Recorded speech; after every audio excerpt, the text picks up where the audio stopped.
Hi, good afternoon guys. Ayan. Ako ay aakyat ng stage at magsasabit ako sa aking bunso guys.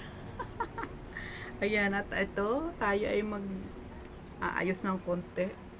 Although hindi ako marunong talaga mag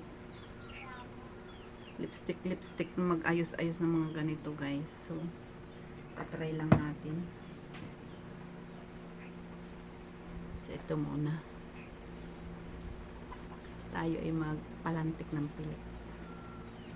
Walang salamin guys, kaya ito lang muna ang cellphone ng aking gagamitin. Ito ay mga pang-ayos ng aking dalaga.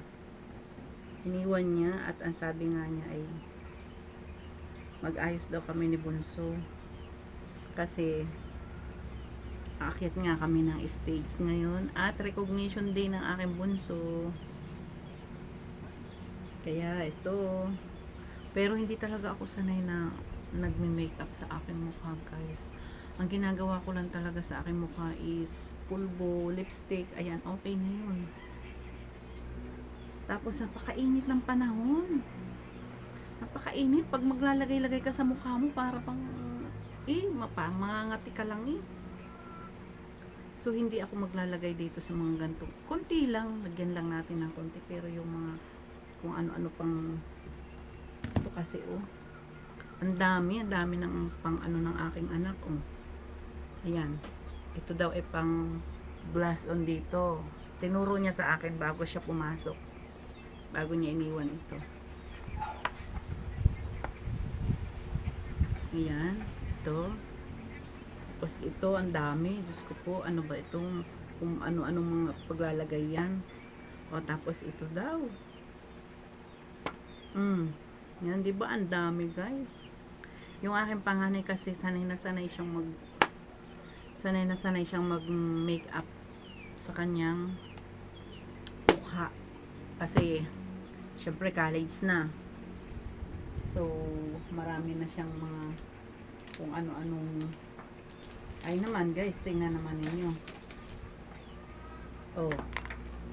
Di ba, pagkakarami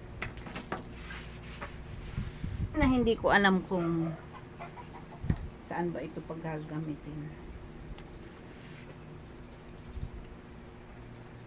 Paano ba ito?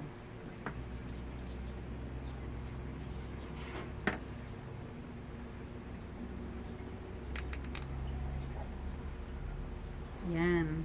Ang bili ng aking anak kapag daw napalantik ko ng aking pilik mata, pag daw lumantik ng ganyan,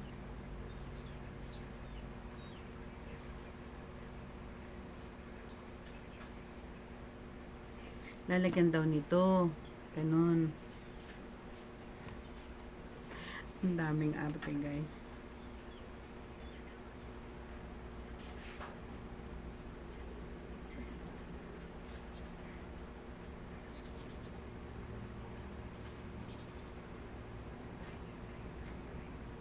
Yan.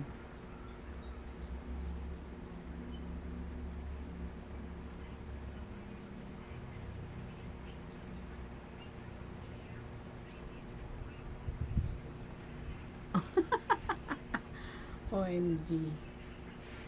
Hirap pala pag hindi salamin ang hawak.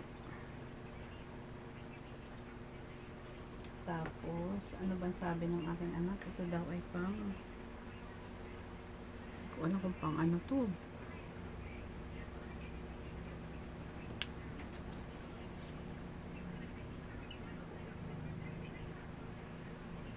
Ay nako.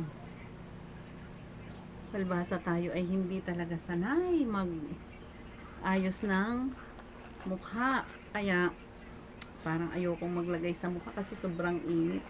Mag-aano ka lang talaga, maglalatiti ang mukha mo pag ganito kainit. 2:00 pa naman ang aming akyat sa stage. So ayan guys, thank you so much. Thank you sa panonood.